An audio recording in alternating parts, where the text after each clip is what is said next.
Okay, so questions. Now in the recitation hours, I will not be starting new topics, new subjects, but we can review what we had already done. We can do some examples over what we had already done, but I would rather if you ask questions.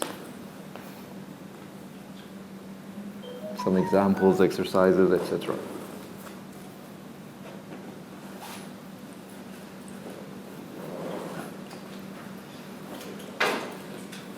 Now, the basic idea in this semester will be that you should come to the class prepared, either to discuss some new topic or to discuss some new questions.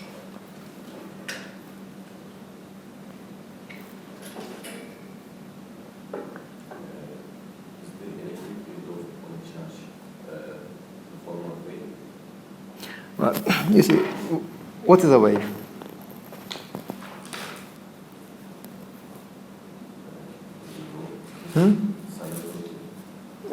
That's a harmonic wave. A sinusoidal in what? It changes from point to point and also from time to time, right? Our topic now is electrostatics. So everything is static. Nothing is changed. Nothing is changed in time, for the time being. But of course, we will be studying electrodynamics. In that case, what we will see is, okay, so if you have these two charges, in electrostatics, we had written that the electric field, the force that they will exert on each other will be, in our units, Q1, Q2 over R1 minus R2 cubed times R1 minus R2. This is the force acting on one. Well, of course, this seems to be acting instantaneously, which is not the case. So when we study electrodynamics, we will see that when you change, for example, if you move this charge Q2, it will create some kind of a disturbance in the electric field. Not in the force, but in the electric field first. So eventually, that disturbance in the electric field will propagate. And eventually, when that disturbance reaches Q1, then we will say that there will be a change in the force that the Q1 feels. So that propagation of the disturbance, you can say it's a wave. Not necessarily harmonic, it won't be harmonic, it won't be sinus or cosine, it will have a different shape, but nevertheless it will have a wave. It will be a wave.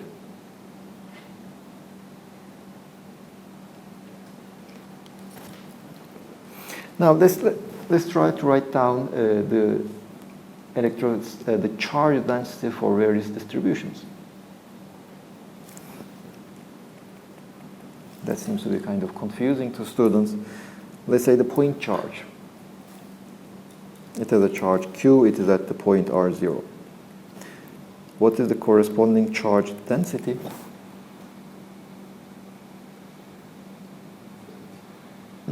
Infinity? No. I mean, if I look at the charge density here, it is 0. So the charge density is Q. Remember, the unit of charge density, we define the charge density as we assume the very small volume around the point R. This point R is inside our volume. And we measure the charge inside this volume, and eventually we take the limit as delta V goes to 0. And as we make this delta V smaller and smaller, R is always in this volume delta V. This is how we define. So the unit of the charge density is charge per length cube. Q, it cannot be Q, it doesn't have the correct unit.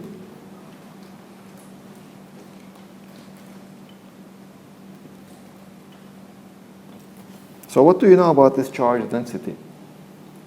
You said that it was infinite. Well, let's say infinite where?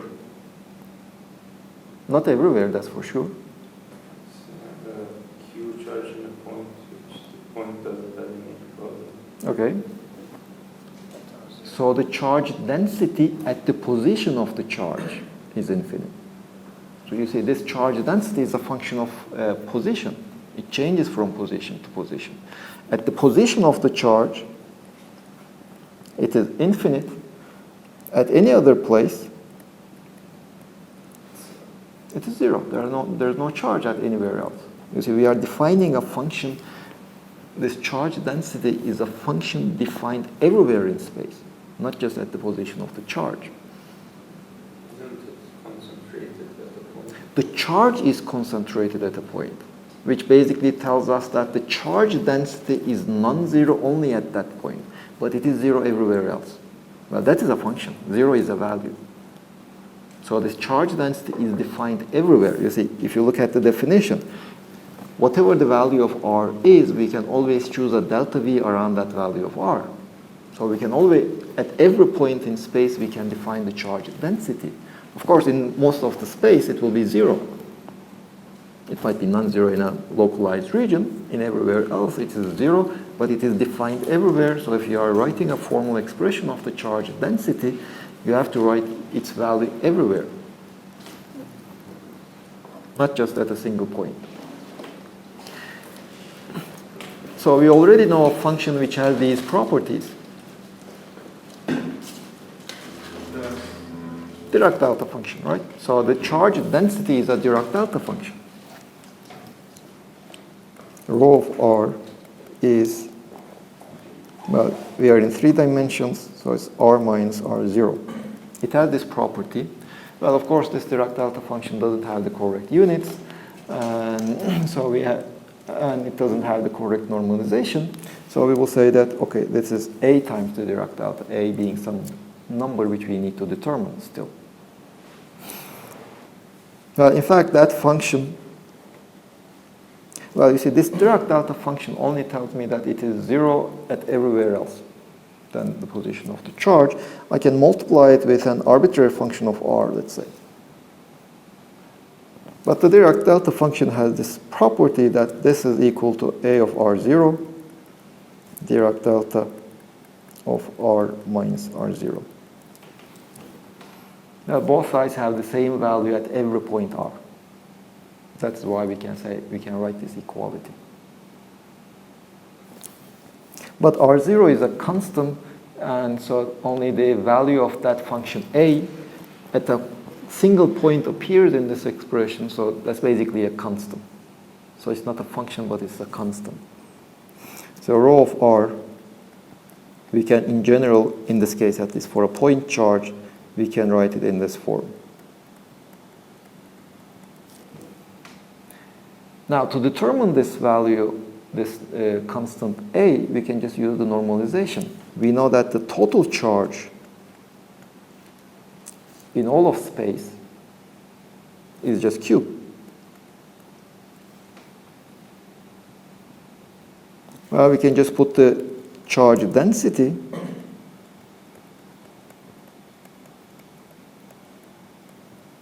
A is just a constant. We can take it out of the integral.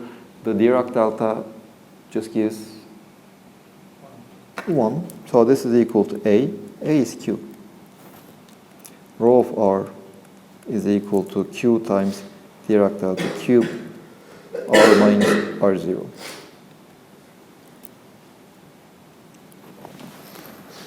This is the charge density corresponding to a point charge.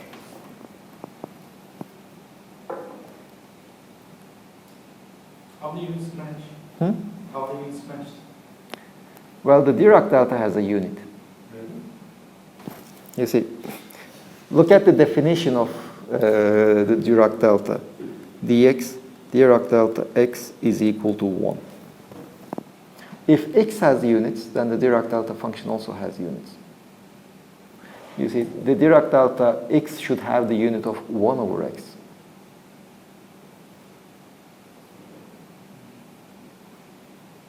Now, there is a property of the Dirac delta function that Dirac delta of A times x is equal to Dirac delta of x over A. You can also show that it has the correct units by this relation. How? Well, let's say Dirac delta x, x being some dimension full quantity, we can write this as Dirac delta of x over x0 times x0. x0 is any other, something else that has the same dimensions as x.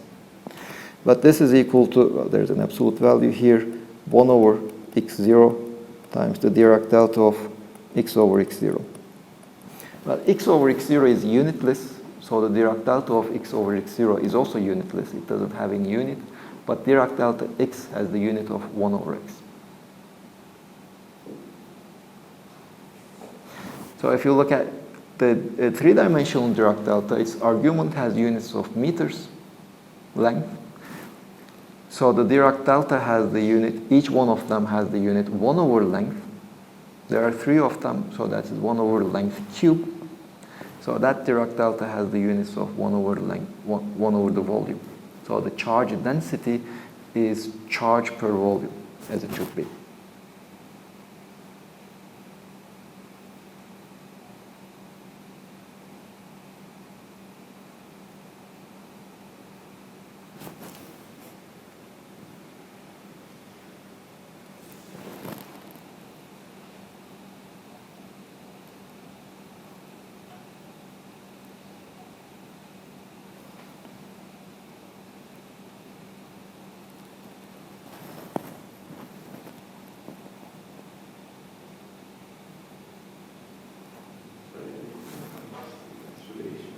Which one? Well, if I'm not wrong with you, we had discussed this relation, right? As an argument of the Dirac delta, we don't have x, but some function of x. We said that this is equal to Dirac delta of x minus x0, summed over all possible values of x0 divided by f prime evaluated at the point x0, and f of x0 is 0. Do you remember this relation?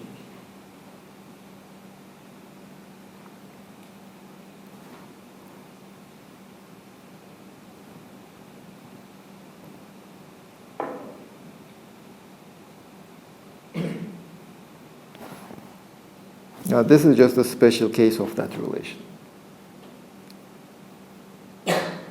Well, let's show it explicitly. Let's look at my claim is Dirac delta of A of x is equal to Dirac delta x over A. This is what I claim. Let's prove it. Now, to prove, if this is the case, then both sides should have the same properties. They should have the same values. Well, infinite is not a value, so we cannot compare both sides when x is equal to 0. But if x is not equal to 0, what is the left-hand side? X is not 0. What is the left-hand side? X is not 0. 0. Left-hand side is 0. Right-hand side is 0. So both sides are equal to each other if x is not equal to 0. The only critical thing is, are they equal when x is equal to 0? Well, x is equal to 0, it's infinite. It's not really a number, so you cannot really talk about the equalities, but nevertheless, you see the definition of the Dirac delta is in terms of its integrals. So we can integrate the left-hand side and the right-hand side, let's say from minus infinity to plus infinity, and if the integrals are equal, then they are equal. Those are the two defining properties of the Dirac delta. They are 0 almost everywhere except on a single point, and its integral is 1. So let's look at their integral. Let's look at the integral of the left-hand side. dx from minus infinity to infinity of Dirac delta of A of x. Let me make a change of variable. U is equal to A times x. So dx is equal to du over A. Well, now we have, if x is plus or minus infinite, u is also plus or minus infinite. But if a is negative, then the integral goes from plus infinity to minus infinity. So if we change the order of the limits, then we get a minus sign if a is negative. If a is positive, then as x goes from minus infinity to infinity, u also goes from minus infinity to plus infinity. There is no minus sign. Do you agree? So this is equal to sine of a Because if a, sine of a times minus infinity to infinity.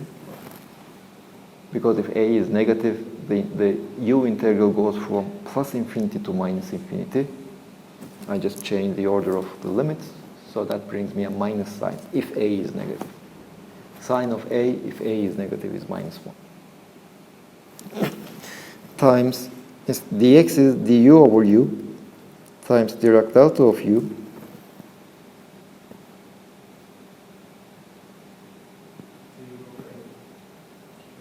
d over a. So this is equal to sine of a over a.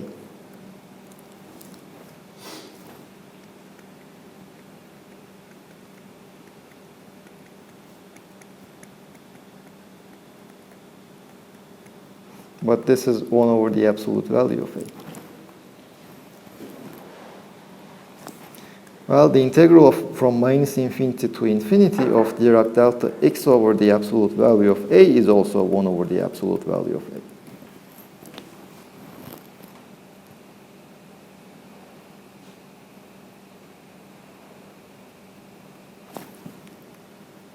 So that is our proof that the left-hand side and the right-hand side are exactly equal. Their values are equal, and their integrals are equal.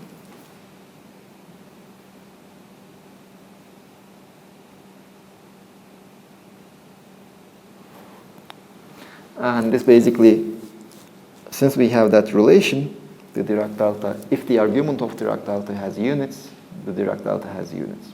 And the argument of the Dirac delta is 1 over the argument of, over the unit of the argument.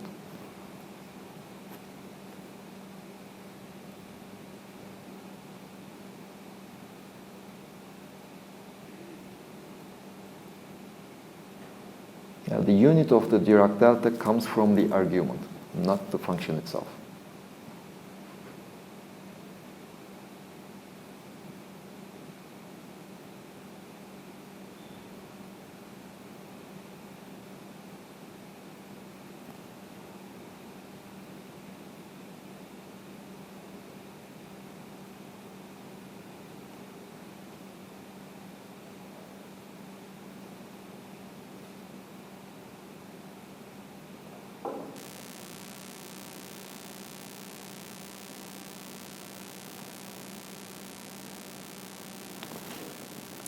Other questions?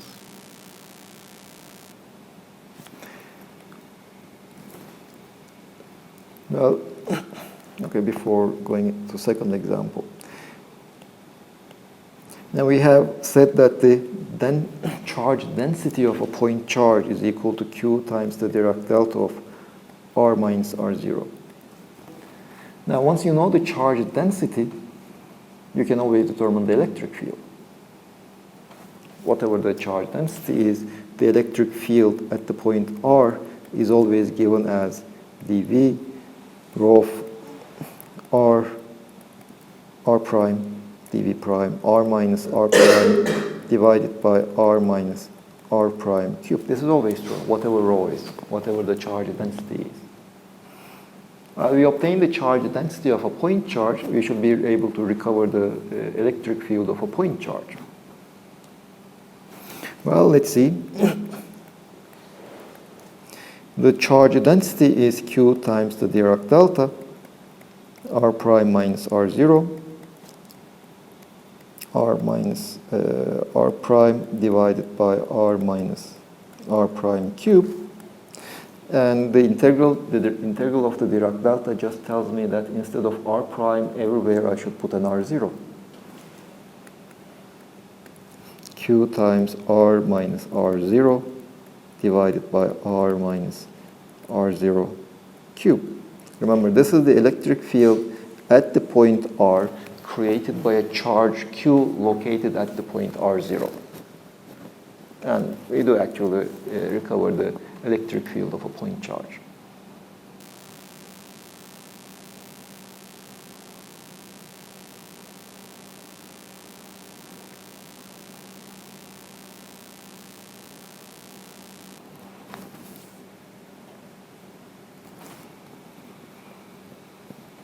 Now, Let's go over a slightly more complicated example.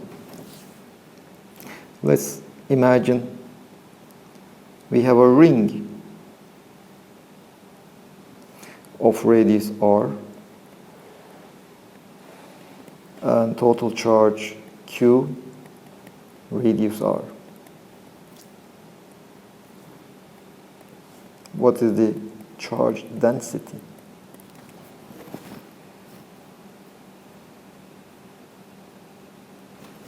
Of this ring. The ring is very thin, infinitesimally thin. Well, let's see. Your claim is rho of r is equal to q over 2 pi r. Right? So you are saying that the charge density is constant. Well, if I integrate a constant over all volume, I get infinite. And remember, q should be equal to dv rho of r prime. So if rho is a constant, we are integrating over the all of volume, it diverges. Secondly, if you look at the units, remember the charge density should have the units of charge per volume. Q over 2 pi r has charge per length. Well, this is what we call the linear charge density. It is not the volume charge density. But now we are trying to write the volume charge densities.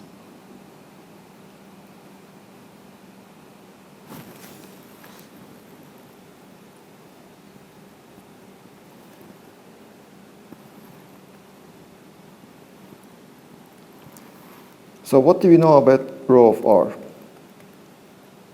At which point is it 0? Okay, outside of the ring, but we should somehow be able to write them mathematically. What do you mean by outside of the ring? Also the inside of the ring. So what do you mean mathematically by outside or inside of the ring? The equation of the ring but equals Can we use a polar coordinate system? I mean, you see, coordinate system is your choice. You can choose whatever you want. Okay, if r is different than capital R, then it is 0. And also, not just this one. You see, this point over here also has r equal to capital R, but the charge density at that point is also 0. This one.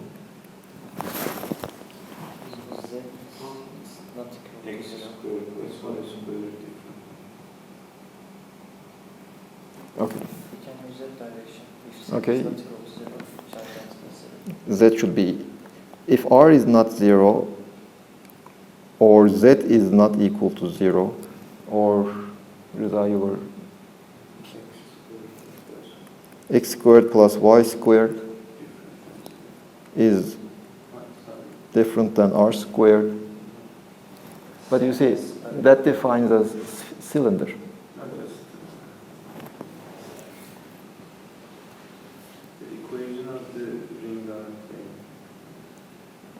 Well, we are in 3 dimensions, we are not on the plane. So we have to be able, in 3 dimensions, we have to specify the equations, not necessarily one, that specify the ring.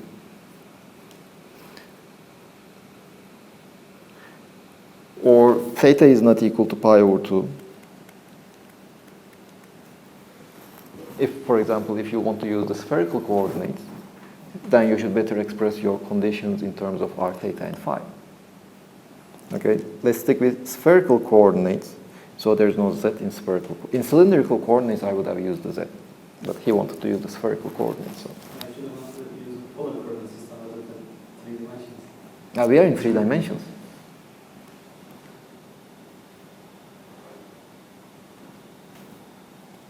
So we know that if these 2 conditions, if any one of these conditions are satisfied, the charge density is 0. Or for us, the charge density is non-zero only if small r is equal to capital R and theta is equal to pi over 2. Both of them should hold. Everywhere else, it is 0. At that point, if that condition is satisfied, then it should be infinite. So that you see, the problem is here we are talking about a configuration which has 0 volume in 3 dimensions. A ring has 0 volume, but the charge density times the volume should give the total charge. Well, the volume is 0, so the charge density has to be infinite in a special way, such that the product will still give me the total charge. Well, that infinite in a special way is what we call the Dirac delta. So first of all, I want to make sure that my charge density is 0 if small r is not equal to r and theta is not equal to pi over 2, then I have these 2 Dirac delta functions. So these 2 Dirac delta functions already make sure that out of my ring, the charge density is 0. Of course, I can multiply it with a function of r, theta, and phi in general.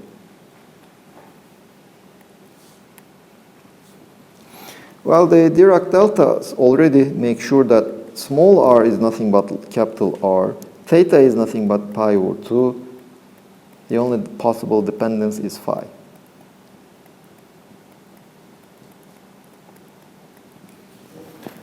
Well, that function is actually a function of phi. Now, that kind of makes sense. We have the ring. Well, some portions of the ring might have more charge than the other portions of the ring.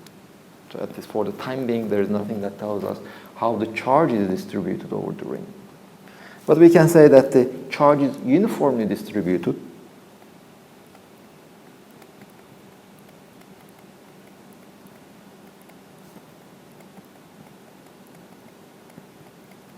If the charge is uniformly distributed, that basically means that F is a constant. Again, let's just call it A.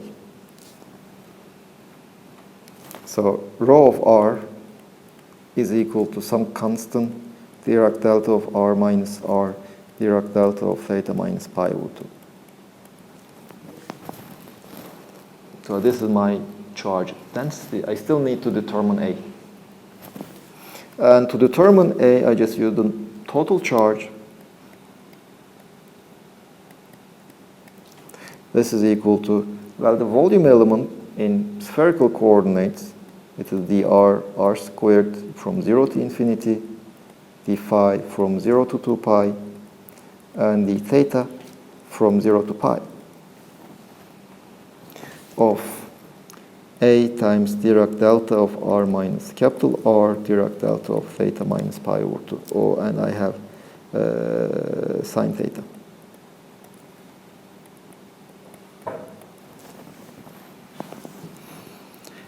Well, the theta integral, the Dirac delta of theta minus pi over 2, which you cannot see over there, basically tells me that instead of theta, I should put pi over 2, and sine of pi over 2 is just 1. So the theta integral using the Dirac delta just gives me 1. The r integral tells me that instead of small r, I should just put capital R everywhere. So the radial integral just gives me r squared. And the phi integral, well, nothing depends on phi, so that is just 2 pi.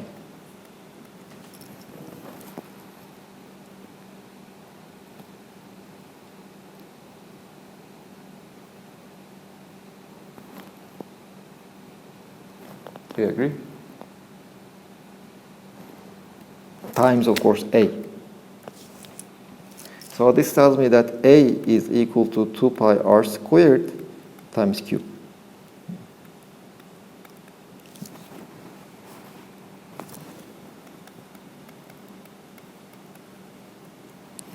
Well, now I know A, I can just put it in rho. Rho of R is equal to Q over 2 pi r, Dirac delta of r minus r over r, Dirac delta of theta minus pi over 2.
Let me play with it a bit. This is equal to Q over 2 pi r, r minus r over capital R, Dirac delta of theta minus pi over 2, divided by absolute value of sine of pi over 2. And sine of pi over 2 is 1, its absolute value is 1. Well, why did I divide by the sine of pi over 2, or let's say minus sine of pi over 2? Well, that is the derivative of cosine theta. Evaluate that theta is equal to pi over 2. In terms of cosine theta, this quantity is nothing but Dirac delta of cosine theta minus Dirac delta of cosine theta.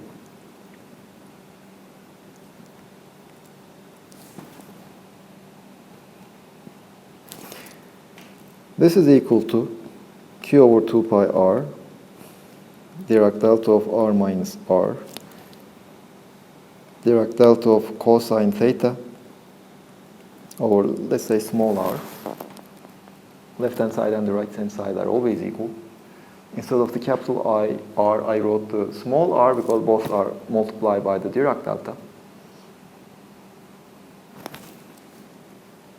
This is equal to Q over 2 pi r, r minus r, Dirac delta of, well, r cosine theta, which is z.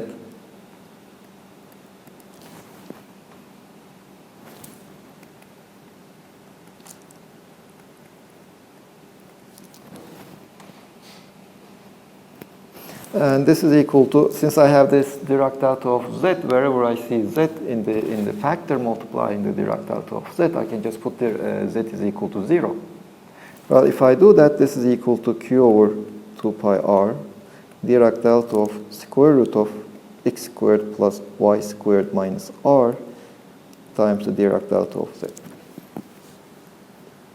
Well, this is the expression in cylindrical coordinates. And you were mentioning that it is 0 unless z is equal to 0, so this already tells me that z should be equal to 0. If z is not 0, my density of states is 0. Secondly, if the distance from the z-axis is not equal to r, it is again 0. Now, if you look at this prefactor over here, now this is what you had said before, Q over 2 pi r. It's the linear charge density. But you see that prefactor depends on which coordinate system you use. Here it was Q over 2 pi r squared. So it's not safe, let's say, to just say that the prefactor is the linear charge density, or we will do in a moment the surface charge density, etc., because that prefactor depends on which coordinate system you use.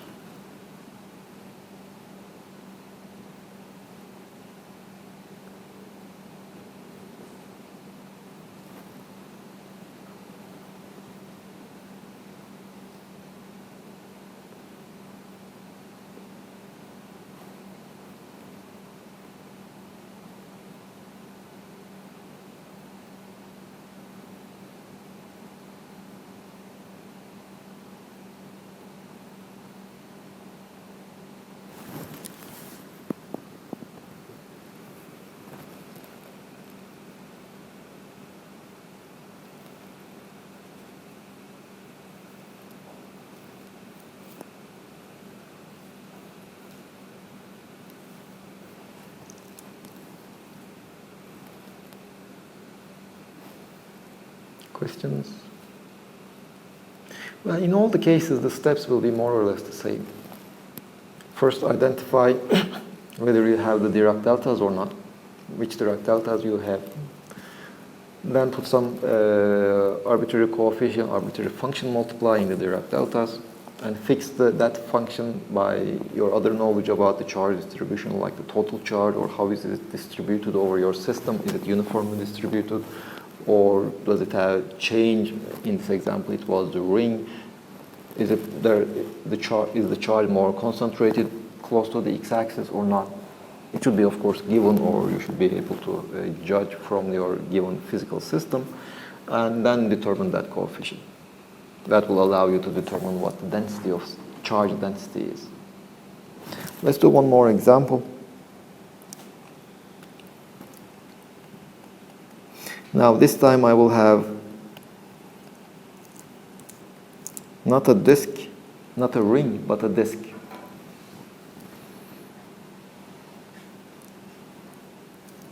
Should it have a thickness? Why not? I mean, every disk you know has a thickness. A disk without a thickness doesn't really exist. It's just a certain limit, it's an idealization. Let's put a thickness. And this is X, Y, and Z.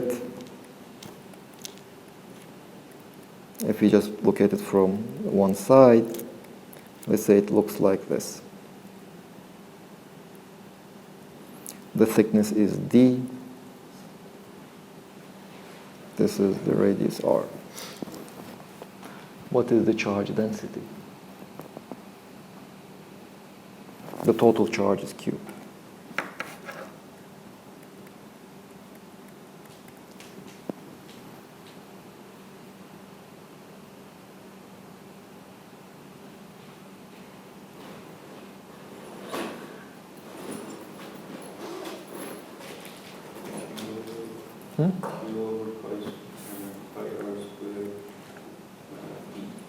Pi r squared D.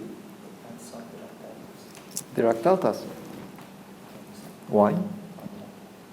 Well, you see, always keep in mind, whatever you write, I will multiply it with some volume, and that volume, in principle, I should be integrating rho of r over all of space,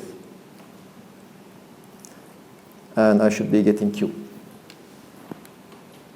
This should always be satisfied. If you just integrate the charge density over all volume, you get your total charge. If you give me a constant there,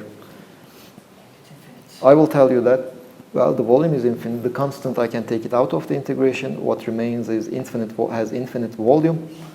So constant times infinite, it's infinite charge. But my system doesn't have infinite charge. It has a total charge Q. So it cannot be a constant. Well, you see, a Dirac delta, eventually what we will be doing is we will be multiplying the value of the Dirac delta with the volume. No, sorry, let me put it this way. A Dirac delta is zero everywhere except on a single point. So is your charge at a single coordinate, a single value of x, a single value of y, a single value of z, or a single value of any other coordinate that you can choose? No. I mean, for all the coordinates, whatever coordinate system you choose, it will be in a range. Do you know the step function? Well, we discussed the step function, right? So here, in this case, there's no Dirac deltas. It will be a step functions. Now, before just going out and trying to write all possible combinations of the factors given to you, what do you know about the charge distribution? I mean, you see, eventually, we know that with words, the charge density has to be zero out of the sphere, out of this disk. It is constant in this disk, constant given by this Q over pi r squared D, if the charge density is uniformly distributed.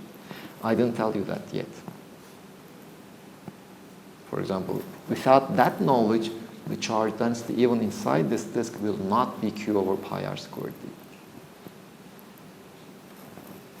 So what do we know? The charge density, I mean, the zeros of a function are always nice. It is zero if, what are the conditions? I would rather use the cylindrical coordinates this time. Because basically this is a cylinder. So it will be easy to express it in terms of the cylindrical coordinates.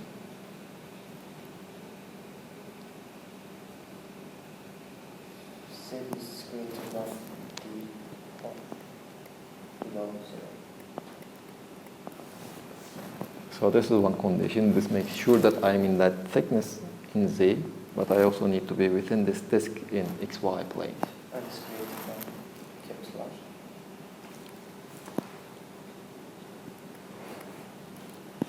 So R this time being square root of x squared plus y squared. So if these conditions are, if any of these conditions are satisfied, then our function is 0. So rho of R should contain a theta of z, because if z is less than 0, this step function is 0. It should contain a theta of d minus z, because if z is larger than d, it should be 0. It should also contain a step function of r minus the small r, because if small r is larger than capital R, it should be 0. Multiplied with some function of r, phi, and z in cylindrical coordinates. It doesn't have to be uniform.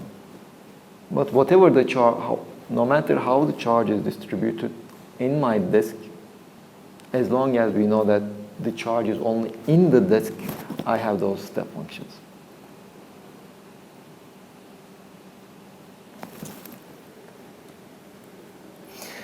Now I can, let's assume that there is a uniform charge distribution.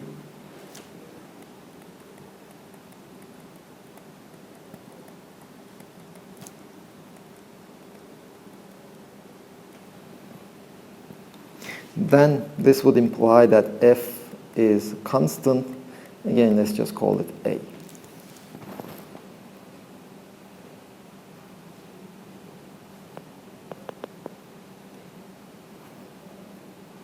Then to determine this value of A, we just need to use Q is equal to rho of R dV. If you do the calculation, I will just skip a couple of steps. You will get that this is A is equal to Q over pi R squared D. It's just the A, not the charge density, it's the charge density in my disk. So rho of R is equal to Q over pi R squared D, theta of Z, theta of D minus Z, theta of capital R minus the small r. Let's look at one more thing. Let us plot as a function of Z, this function, theta of Z, theta of D minus Z divided by D. Well, it is 0 if Z is less than 0. It is 0 if Z is larger than D. Between these values, it is 1 over D.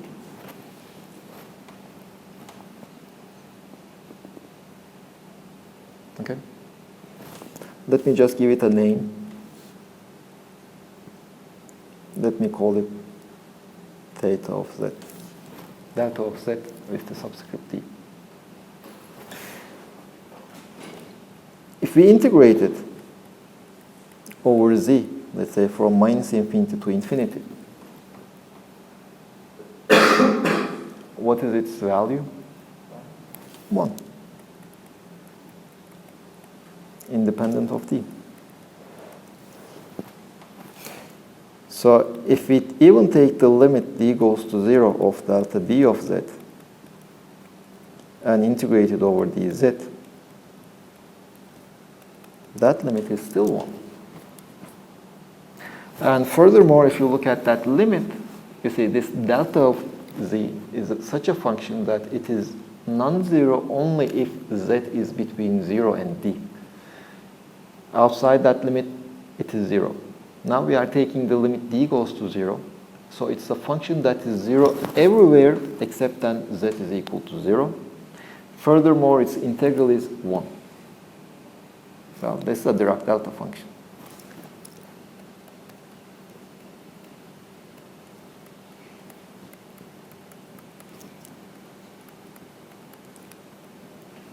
So what this basically tells me that, if you would take not a thick disk, but a infinitesimally thin disk, then the charge density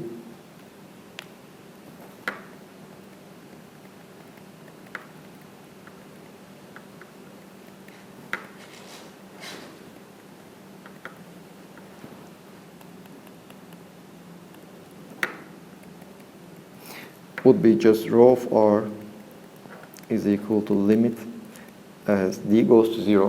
We just take the previous example, take the limit as d goes to 0 of our previous charge density.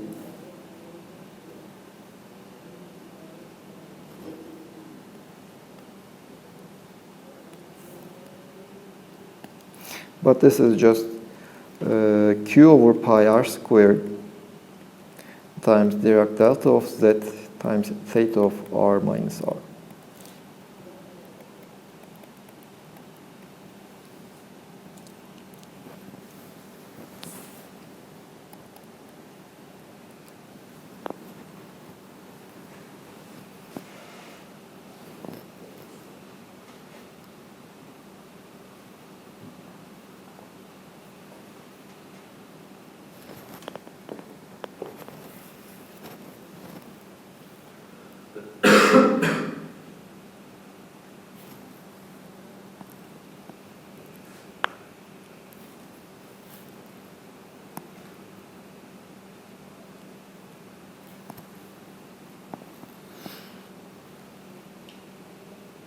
Any questions?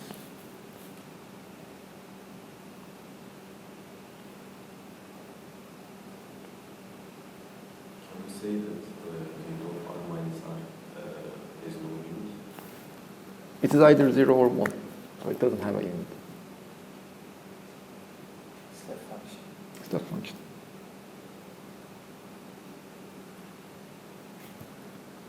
Its argument can have a unit, but whether it has a unit or not, the step function never has a unit.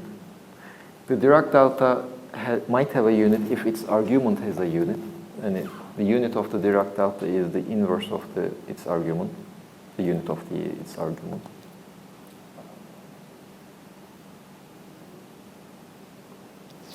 And for the step function, you can just modify its argument as you wish, as long as you are not changing the sign.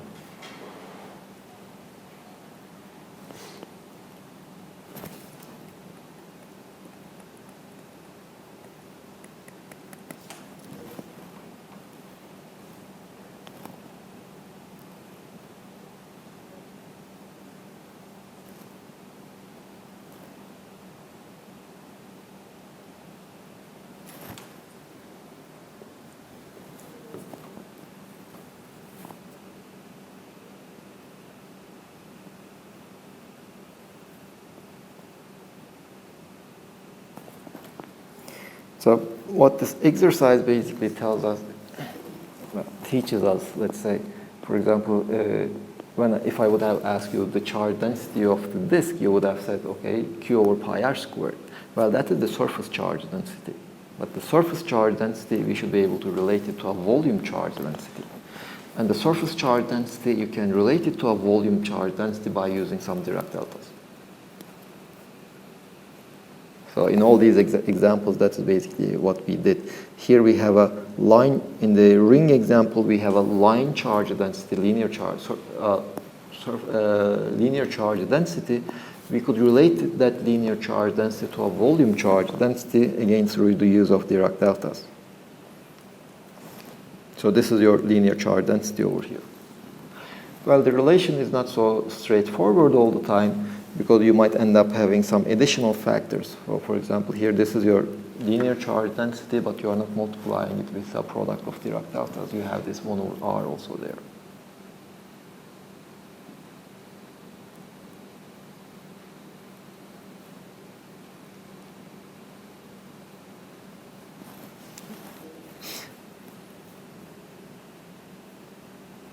Okay, let's give a break, and after 10 minutes, we can continue.